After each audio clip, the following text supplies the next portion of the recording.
The sky had turned the color of rust, and the dust in the arena hung like smoke. Cash Doolin sat on the second row of the wooden bleachers, his boots too big, his flannel shirt clinging to his back from the heat. In his hand was a scrap of rope he wouldn't let go of, cut from an old saddle once used by someone who was no longer there. He didn't blink as the next bull entered the chute. All around him, the crowd buzzed with anticipation, but Cash was quiet, still, watching. And then, everything went wrong. The bull was a crossbred, Black Angus and Brahman. Massive, coal-black, wide-chested, and restless. They called her Birdie Lou Satterfield, but folks in these parts whispered Tombstone when they spoke her name. No one knew who thought it was funny to name her that, but after the second rider she'd sent to the air, no one laughed anymore. The way she pawed at the dirt, you'd swear she held a grudge. Zeke Hafford had barely climbed the gate when she spun and lunged. The wooden fence snapped like dry bone, and she blew through it like smoke through a screen door. Gasps, screams. Cowboys dove left and right, but the bull didn't charge anyone, not yet. She just stood, nostrils flaring, shoulders heaving. And in front of her, all alone in the settling dust, was Cash, just a boy, 8 years old. Barely old enough to know what fear really was, but he didn't run, didn't cry. He stared straight into her eyes, wide, dark, furious eyes, and took a breath like he'd been waiting for her his whole life. From the arena gate, Colt Abernathy shouted. Tucker Varnell and Bo Kincaid fumbled with ropes. Someone called for the medic, but nothing moved fast enough. Mavis Yang Rudd stood frozen beside her daughter, Tansy Bell Crowder, both hands clutched over her mouth. And up in the stands, Melly Ray Gunders whispered a prayer under her breath. Still, the bull stayed locked on the boy. Cash took a step forward. The bull pawed the dirt again. And then, just when the world stopped breathing, she turned. She turned away, almost slow, and walked back through the shattered fence as if she'd made her point. No blood, no reason. Just something finished. Tucker Varnell finally reached the boy and dropped to one knee. "What in God's name were you doing?" Cash answered softly, without looking away. "She didn't want to hurt me. She just wanted someone to see her." The arena emptied slower than usual that evening. No music played. No announcer cracked jokes. Folks moved like they were walking through fog, glancing back at the busted fence and the boy who never flinched. Tansy Bell Crowder sat on the rail, hugging her knees, eyes fixed on where Birdie Lou Satterfield had stood. She hadn't said a word since it happened. She was only a few years older than Cash, but something in her chest told her she'd just seen something sacred or cursed. Inside the small medic tent behind the stands, Mavis Yang Rudd rubbed iodine on the scrape across Cash's forearm. He hadn't noticed it, even when she dabbed hard enough to sting. He just stared at the canvas wall, like he could still hear the bull breathing. "You're not hurt," she muttered more to herself than him. "Not on the outside, anyway." Cash didn't reply. But when she tried to meet his eyes, he looked down. There was something heavy in his silence. Not fear, not shock. Something older. Out by the chute, Colt Abernathy stood with Bo Kincaid and Zeke Hafford, replaying it over and over. "I saw her eyes, Bo. She was gonna hit. That bull." At the drop in her spine, she was about to unload. Bo nodded slow, chewing the corner of his lip like it tasted of regret. But she didn't. She looked at him like she knew him. Zeke spat on the dirt. "That boy's got something in him. Or over him." None of them said it out loud, but the word was hanging in the air like thunder in dry heat. Travis. Everyone in the county remembered Travis Doolin. The boy with the perfect form. The 8-second prince. He'd been thrown by Birdie Lou, too. Broke his neck. Spent 4 days in a coma before slipping away one morning while his father was out getting coffee.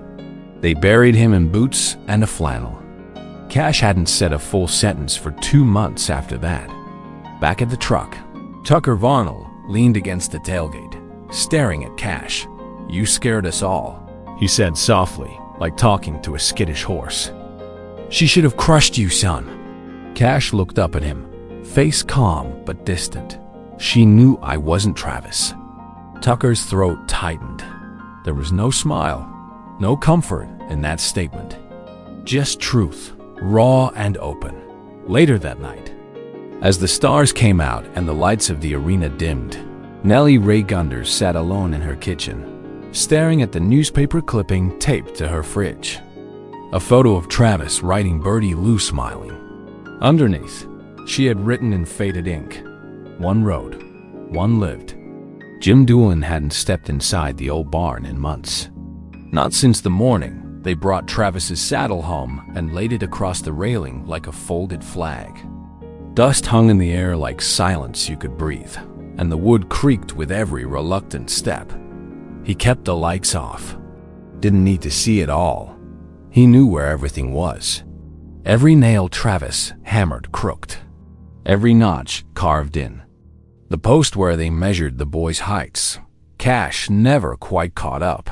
That night, after the incident, Jim watched Cash sleep from the hallway, arms crossed, jaw tight. The boy had barely said 5 words since they got home.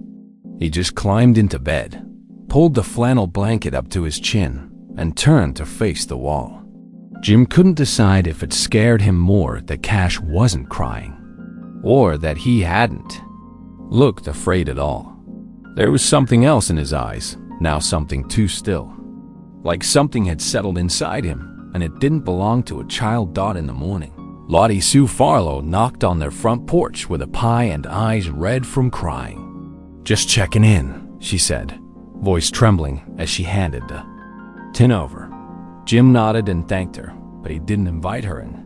People in town meant well, but they talked about fate, about curses, about bulls that remember and boys that don't run. He wasn't ready to hear any of it. He still had his boots on from the night before. Meanwhile, Birdie Lou Satterfield was locked in the holding pen behind the chute. No one wanted to handle her. Colt Abernathy paced by the gate, arms crossed. "She's done.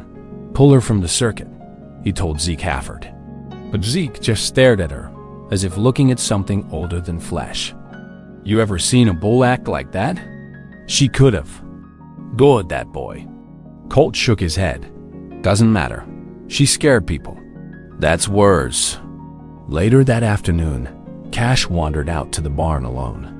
He sat on the edge of the hayloft, legs dangling, fingers tracing the frayed leather of his brother's saddle. He didn't speak, but he didn't have to. The air inside the barn had changed. He could feel it. The quiet wasn't empty anymore. It was listening. Back at the house, Jim finally opened Travis's old drawer. Inside, folded carefully, was a photo of both boys on the fence rail, watching Birdie Lou in her first season.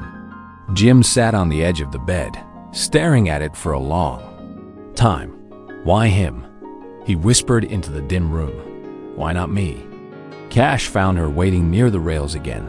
Tansy Bell Crowder, arms crossed, braids swinging gently in the hot wind. She hadn't spoken to him since the day of the bull. But today, she said something first. "You looked like Travis when you stepped toward her." Her voice was soft, but her eyes didn't blink. Cash didn't answer. He just looked out across the arena where the boards were still cracked, half repaired with temporary planks and thick rope. The dust hadn't settled right since. Tansy climbed the lower rung of the fence and pointed. That's where he used to stand, before every ride, even when he wasn't scheduled. She paused. I think he felt safer there than at home. Cash looked down at his boots. He could still remember how Travis smelled of hay and saddle soap. How he'd laugh with his whole chest, even when his hands were shaking. It felt like another life, like a movie they'd watched but never finished. Inside the chute, Birdie Lou paced slow, her body tight with breath and muscle. No one had taken her back to the pasture yet. They were all too afraid, but no one dared put her down either. She had become something else in the town's imagination, not just a bull, but a line between past and present. A ghost in a body of bone. Some folks whispered Travis had never really left, that maybe part of him still haunted her spine. Tansy nudged Cash with her shoulder. "They're saying your daddy's thinking about leaving town, selling the place, getting away from all this." Cash's throat tightened. He hadn't heard it from Jim himself, but it wouldn't surprise him. His father had been moving slower, quieter, like every object in the house was heavier than before. "If we leave," Cash said, voice low, "she'll still be here. That part won't change." Later that evening, Cash returned to the barn alone. He brought with him the small rope he always carried, the one Travis had once taught him to tie with one hand. He looped it over a post and began to practice again. Throw, pull, reset. The barn creaked softly around him like it was breathing too. In the dim light, the old saddle glowed gold at the edges, like someone had left a lantern burning inside it. Outside, the sun dipped low and the wind carried dust across the half-repaired fence. In the pen, Birdie Lou lifted her head and stared toward the barn, motionless, quiet, as if listening for something only she could hear. Jim Doolin stood at the edge of the property, watching the mailbox sway slightly in the wind. The for sale sign was still in the truck bed, unscrewed, but close. Too close. He hadn't told Cash yet. Couldn't bring himself to. Something about the way the boy had been moving through the barn lately, quiet but steady, made Jim hesitate. Like Cash was holding on to something Jim had already let go of. Maybe because it hurt too damn much to keep. That morning, he'd gone into Travis's room again.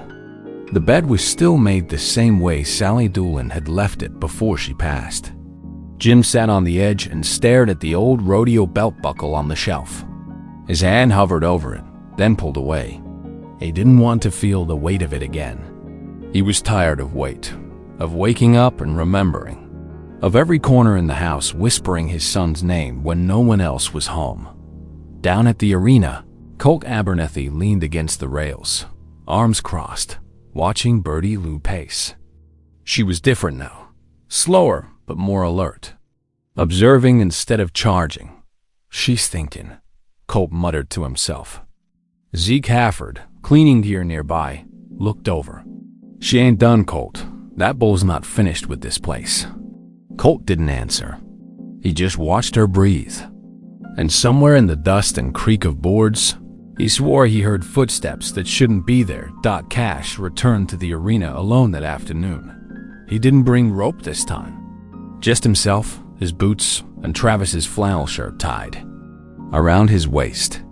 He climbed onto the lower fence rail, same spot Travis used to stand. Tansy Bell had told him that for Travis, the arena was the only place that ever made sense. Cash was starting to understand what she meant.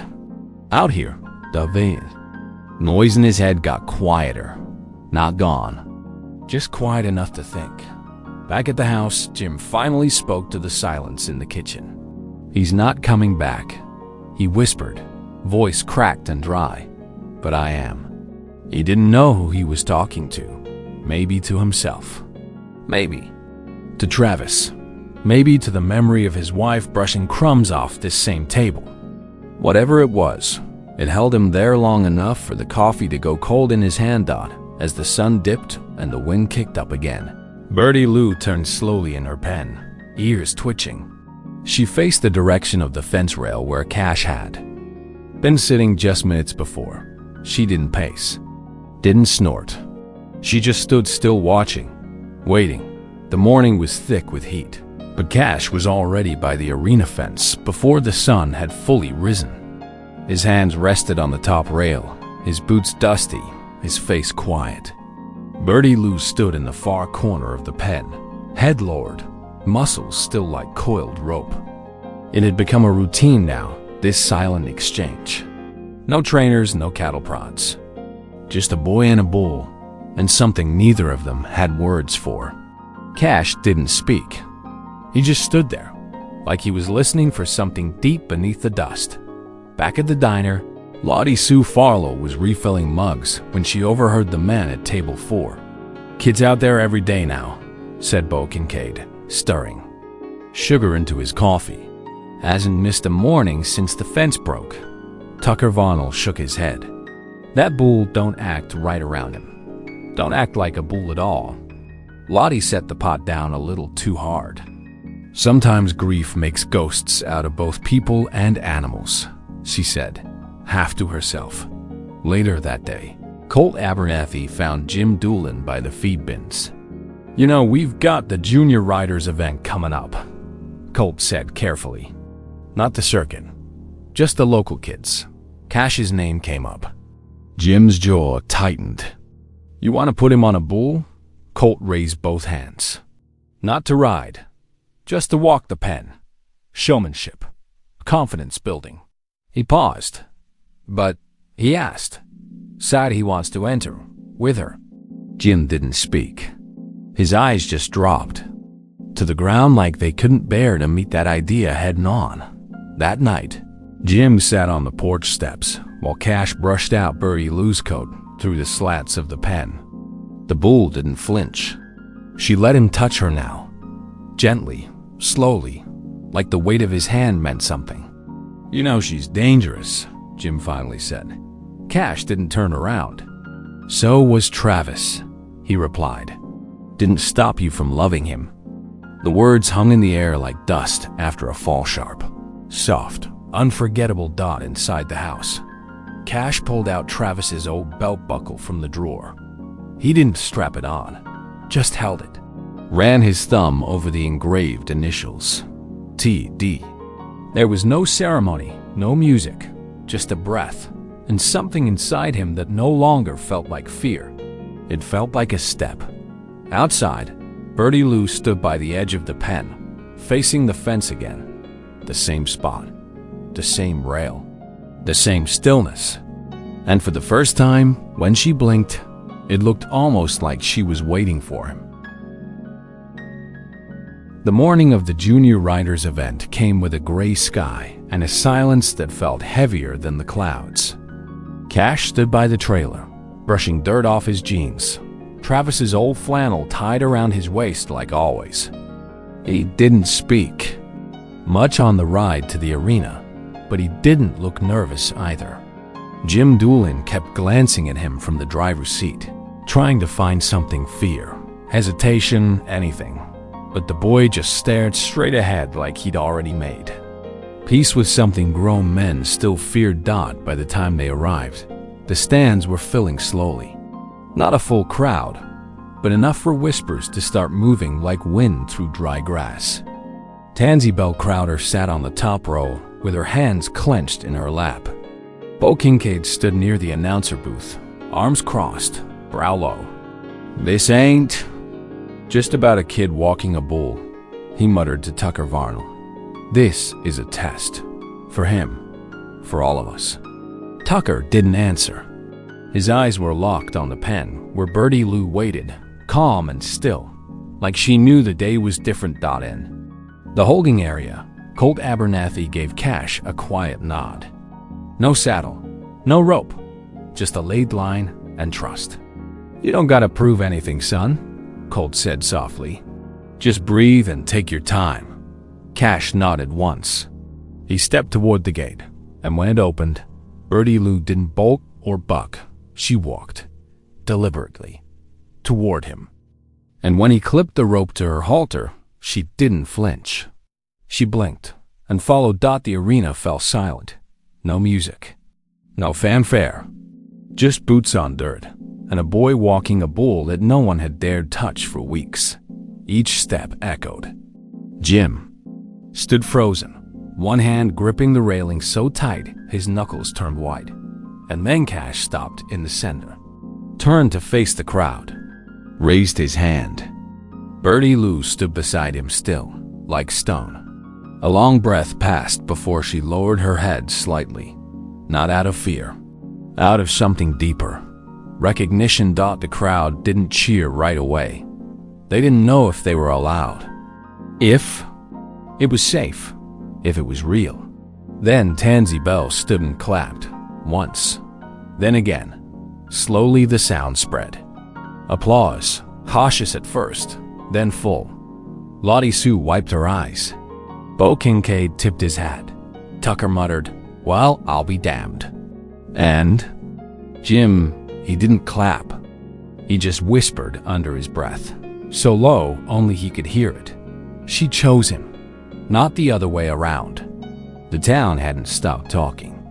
At the feed store, the diner, even the church foyer, everyone had an opinion. Some called it a miracle, others foolishness. But all agreed on one thing. Cash Doolin had done something that couldn't be explained.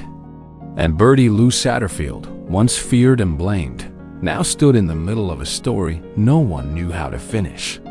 "That boy ain't normal," someone whispered behind the counter at Gunder's Hardware. Or "that bull ain't."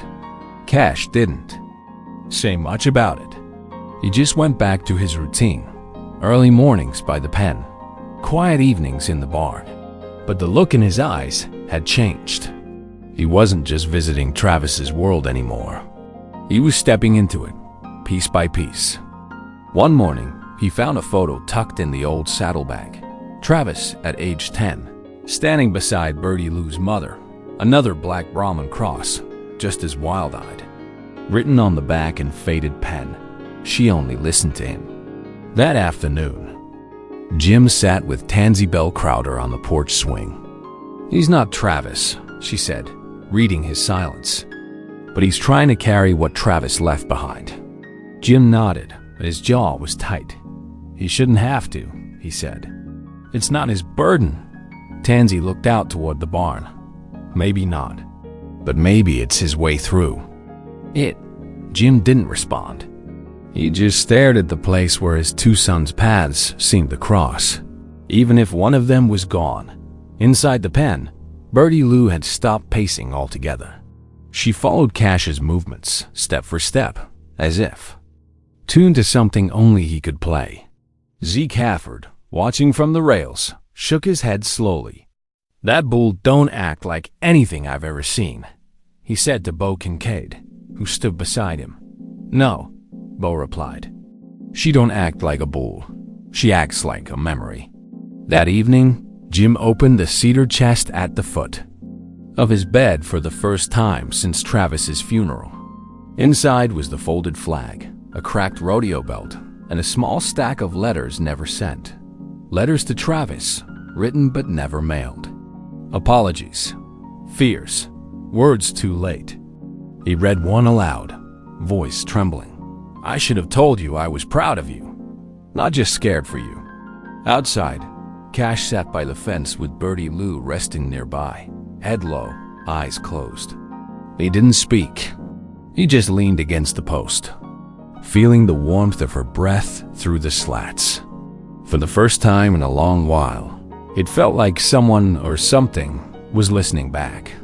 The letter came in a plain white envelope, slid under the barn door like it didn't want to be noticed. Cash found it after sunset, when the sky had turned purple and the crickets started humming. Inside was a formal invite, stamped with the seal of the High Plains Youth Showcase Rodeo. It wasn't a joke. Colt Abernathy had submitted Cash's name without asking. Not to ride. Not yet. But to lead Bertie Lou into the ring during the opening ceremony. A gesture, they called it. A tribute. A story people wanted to see finished. Cash didn't run to his father with it. He sat on the hayloft for hours, fingers wrapped around the paper, eyes unreadable. When Jim finally found him, the boy just handed him the letter. "They want us," he said quietly. "Us, not just him, not just the bull." Jim read it twice, the silence between them growing heavier each time. "You don't owe them anything," Jim finally said. But Cash's reply was soft and steady. "I'm not doing it for them." Word spread fast. Some folks didn't like it. "That bull's bad blood," someone muttered at the feed store. Others whispered Travis's name like it was a prayer or a warning. But Tansy Bell Crowder stood firm. Cash isn't trying to be his brother, she told anyone who'd listen. He's trying to let him go. Her voice cracked when she said it, but she didn't back down. Even grief, she had learned, has to move. Bo Kincaid, polishing his boots behind the arena, looked up when Zeke Hafford approached. "They're really gonna let that bull walk center ring?" Zeke asked. Bo nodded. "Not just the bull, the boy too. People think it's about danger, but I think it's about forgiveness." Neither man said the name Travis, but it hung between them, heavy and unspoken, like smoke that never quite clears. The night before the event, Jim and Cash stood in front of Birdie Lou's pen. She didn't move, just blinked, slow and calm, like she'd already accepted what was coming. Jim knelt beside his son. "I didn't protect Travis the way I should have," he said, voice low. "But I see you now, Cash. I see you." It was the first time he'd said his name like that in months. Not out of worry, but out of love. Doc Cash leaned his head against the wooden post. "I think she's tired too," he whispered, eyes on Birdie Lou. "Maybe she wants peace same as we do." And in that stillness, under the fading stars, it felt like for once, the past wasn't chasing them. It was walking beside them. The stadium lights cut through the dark like sunrise on old land. Thousands of eyes turned toward the gate, but Cash Doolin didn't look at them. He held the rope in one hand, steady, loose. Birdie Lou Satterfield stood beside him, still as stone. No snorting, no nerves. Just breath and weight and memory. When the announcer called their names, there was a moment of silence, the kind that falls before thunder. And then, without a word, the boy and the bull walked forward together. No music played. Just the sound of boots on dirt and the faint creak of the lead line. The crowd didn't cheer at first. They watched. Some with tears, some with disbelief. Cash led her slowly across the arena, stopping in the center where Travis once fell. He turned her gently, like he'd done 100 times in his mind. She didn't resist, didn't hesitate. Birdie Lou lowered her head, not out of submission, but something deeper. A kind of surrender. Jim Doolin stood by the rail, hat pressed to his chest, eyes full but unblinking. He saw both of his sons at once, one gone, one standing tall. And for the first time, not in Travis's shadow. Tansy Bell Crowder wiped her eyes beside him. "He did it," she whispered. He gave it back. Jim didn't answer. He couldn't. His throat had locked up. But in his heart, something that had been rusted shut for over a year finally gave way. When they reached the far end of the ring, Cash unclipped the rope and stepped back. Birdie Lou stood free. No one moved. No one dared. But she didn't charge, didn't buck. She stood there for a long breath, blinked once toward the boy, then turned and walked herself back toward the gate. Quiet, calm, like a chapter closing on its own. Later that night, the arena emptied slow, and the stars came out clear above the hills. Jim and Cash sat on the tailgate of the truck, the cool metal under them grounding everything that had once felt impossible. "You were brave today," Jim said. Cash shook his head. "I was just honest." Then he looked up. "Think we could stay? Not sell the place?" Jim smiled, tears shining without shame. "Yeah, I think we can." And somewhere in the pasture, under the soft rattle of night wind through the grass, Birdie Lou stood alone beneath the moon. Free now, not just of rope or pen, but of history. The town would tell the story 100 ways, but Cash would always remember it like this. A boy who didn't run, a bull that didn't charge, and a silence that finally meant peace.